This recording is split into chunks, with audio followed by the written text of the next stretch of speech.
پیر کی عربی پر آج سے 2018 کی بات بتاتا ہوں۔ سرکار دو عالم مدینہ شریف میں مجھے کرم فرماتے اور بلاتے ہیں، حاضری دی گئی تو ایک صاحب نے مجھے بتایا حضور تاج الشریعہ رمضان میں یہاں آتے تھے، لوگ سمجھتے تھے صرف حاضری کے لیے جا رہے ہیں، مگر یہاں کے بڑے بڑے مشائخ عرب مشائخ انتظار کرتے تھے کب تاج الشریعہ آئیں گے، کب حدیث کا الجھا ہوا مسئلہ سلجھائیں گے، کب مصطفیٰ کریم علیہ السلام کا دیوانہ آ کر ہمیں حدیث کا علم دے گا۔ اور اتنا ہی نہیں، حضور تاج الشریعہ کے عربی اشعار کو سننے کے بعد وہاں کے عرب نے کہا تھا قسم خدا کی اختر رضا خان تمہاری عربی کو سن کر مصطفیٰ کے صحابہ کی عربی یاد آتی ہے، دور مصطفیٰ کی عربی یاد آتی ہے۔ یہ حضور تاج الشریعہ ہے۔ ایک طالب علم کہنے لگا میں اردو سے عربی سیکھنا چاہتا ہوں، میں نے کہا دور جانے کی ضرورت نہیں ہے، اپنے پیر کا وہ ترجمہ پڑھ لے جو کبھی الحاد الکاف کی شکل میں کیا ہے، کہیں سبحان السبو کی شکل میں کیا ہے، اعلیٰ حضرت رضی اللہ تعالیٰ عنہ کا رسالہ ہے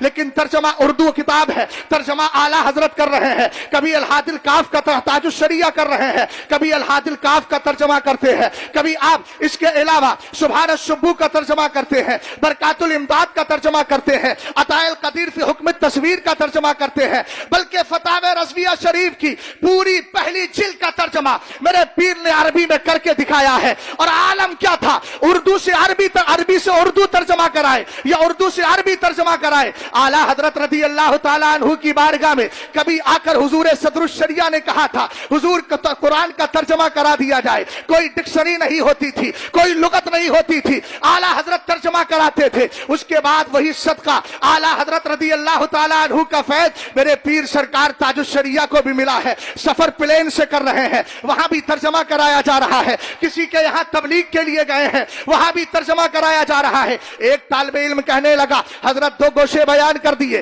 ذرا یہ تو بتائے میں حدیث سیکھنا چاہتا ہوں، میں کہوں گا منحت الباری فی حل صحیح بخاری پڑھ لے، یہ میرے پیر کے پڑھائے ہوئے اسباق ہیں جن کو جمع کر کے منظر عام پر لا دیا گیا ہے۔ اگر کوئی کہے حضرت مجھے بخاری شریف پر مجھے حدیث کی کتابوں پہ تعلیق اور تبصرہ لکھنا ہے کیسے سیکھوں، میں کہوں گا تاج الشریعہ کی تعلیقات بخاری کا مطالعہ کر لے۔ اگر آپ حضرات میری بات پر توجہ کر رہے ہیں تو ایک بار ذرا محبت سے بولیے تو صحیح سبحان اللہ۔ سرکار تاج الشریعہ کی کس کس ذات کو دیکھو گے، ایک کہتا ہے مجھے عربی میں اشعار لکھنا ہے میں سیکھنا چاہتا ہوں، میں کہوں گا نغمات اختر کا مطالعہ کر لے۔ ایک کہتا ہے اردو میں شاعری سیکھنا چاہتا ہوں، میں کہوں گا سفینہ بخشش کر لے، سفینہ بخشش کا مطالعہ کر لے۔ کتنی جہتیں ہیں۔ ایک اسٹوڈنٹ انگلش کا کھڑا ہوا کہنے لگا مجھے انگلش لٹریچر چاہیے اور مجھے دینیات کو اسلامیات کو کس طرح انگلش میں کنورٹ کیا جاتا ہے، کس طرح ترجمہ کیا جاتا ہے مجھے پڑھنا ہے۔ تو میں کہوں گا سرکار تاج الشریعہ کا جو فتاوی افریقہ ہے، افریقہ کا جو فتاوی آپ نے انگلش زبان میں دیا تھا